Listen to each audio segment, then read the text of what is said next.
What's up, Panther fans? This loss was absolutely disgraceful. I don't get it. We played perfectly fine in the first half, other than our defense was garbage, but I mean that was the best offense I guess this year. I don't know. But it is just horrible. It was horrible. I predicted that we would go 6-10 this year, but we were a much better team than 6-10. I think if you add John Beeson and Thomas Davis, if those guys never get hurt, I think you're looking 10 wins. I mean, look how many losses we have close, and look how many times we got screwed out of the game. And you know what? The Saints are going to sit there and go for records when they're up 30 points. You know, that doesn't surprise me, because that team, just like that piece of shit city, is all the same. I hate their players. I hate that organization. I hate their dumbass logo with the stupid gold. If there's a city that needs another bath, that would be it. I hate that city. I hate their dumbass fans that don't know shit. They're a bunch of bandwagon fans that got on after they won the Super Bowl. They are a piece of shit. That's all they are. I hate the Saints. But we were absolutely hanging with them in the first half. We were running the ball. Cam was playing good. Steve was playing good. Everybody was playing good. And then our defense wants to give up that touchdown at the last second. Man, that changed the game right there. That changed the game. That was a whole game right there. Completely. That was a whole game. Right after that touchdown, it was over. I knew it was over. But then they got to sit there and get their records. Like, come on. You beat us, fine. Win. But you gotta sit there and go for records? Whatever, you know, that's just like their city. That's just like them. I mean, when you talking about week 5, that cheap shot that he took on Steve. The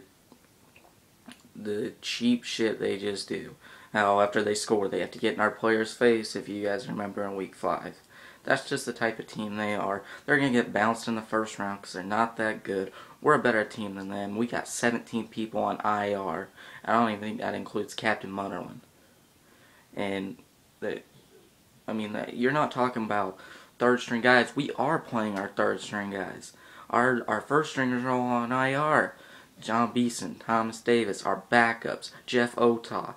I mean, Legadudene, I don't even think he's on IR, and he has a broken foot. And that's just, I don't know, I guess that's just how the NFL goes. But I don't know if I've ever seen this many key injuries go before. And I hope Saints get bounced in the first round, which I think they will. I think they're gonna probably play the Lions or Falcons, and I'll say Falcons or Lions will beat them, because I don't know. I think it's gonna be the Falcons. But there's no way they're beating the Falcons 3 straight times. But I mean, there was so many close losses this year. I mean, God, look how many games we could have won. The Bears game with that pass interference against Jimmy Shockey, the Lions game that we were killing them, and the Cardinals game with the punt return. The Falcons game that we were up 23-7. I mean, God, look how many games Lynn and Mare blew. That freaking couple field goals against Atlanta, and then that field goal against the Vikings. I mean, we could easily be in the playoffs this year, and I mean, I think we're good enough too. It's like the broadcasters were saying, how we need to get more playmakers. I'm like, what are you talking about? We're like the 5th ranked offense. We're really high in the rushing. I think we might be ranked 5th. Cam Newton passed for over 4,000 yards. The problem was the defense with injuries. I mean, when you're playing third stringers and practice guys, our D tackles, all of them were from the practice squad. I don't think there was one guy from the original roster week 1 from the D tackles that were actually playing today. And I don't know. It was just frustrating. It was a fun / frustrating season. I've never seen so many games we should have won before, but it is what it is. So it was not a successful season, but hey, we're gonna be Super Bowl contending next year. See ya.